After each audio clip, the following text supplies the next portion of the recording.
Remue ménage. Remue ménage.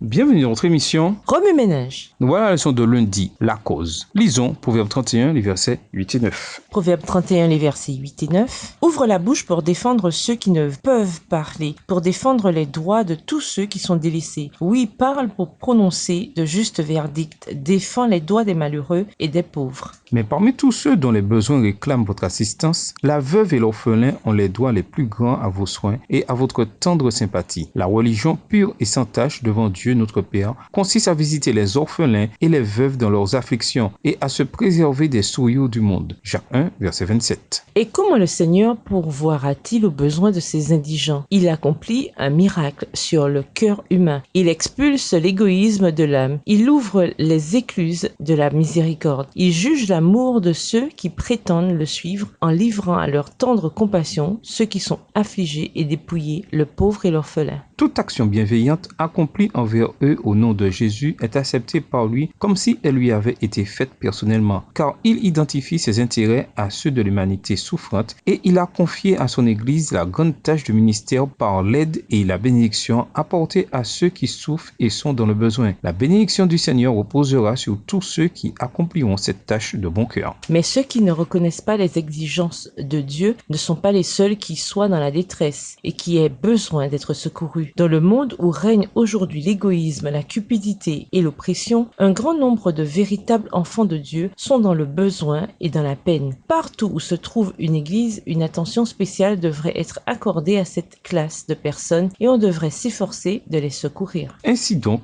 pendant que nous avons l'occasion, pratiquons le bien envers tous et surtout envers les frères en la foi. Galates 6, verset 10. Le Christ a chargé son Église de prendre un soin tout particulier de ses membres nécessiteux. Il permet qu'il y ait des pauvres dans chaque communauté. N'a-t-il pas dit qu'il y en aurait toujours? Mais il tient les chrétiens responsables de la sollicitude dont il y a lieu de les entourer. De même que les membres d'une famille digne de ce nom s'entraident les uns les autres, se soignant quand ils sont malades, soutenant les faibles, instruisant les ignorants, entourant de leurs conseils les inexpérimentés, ainsi les frères en la foi doivent prendre soin de ceux des leurs qui sont dans le besoin. Il ne faut pas qu'ils s'en désintéressent. Chaque Église a le devoir de faire des arrangements judicieux pour le soin de ses pauvres et de ses malades. Remue ménage, Dieu nous demande de défendre la cause des pauvres, des veuves, des orphelins. Pourquoi une telle demande? Qu'est-ce que cela a à voir avec notre relation avec lui? À qui Dieu a-t-il confié la tâche de prendre soin des nécessiteux? À l'Église ou aux croyants individuels? Pourquoi? Au revoir. Et à demain si Dieu veut.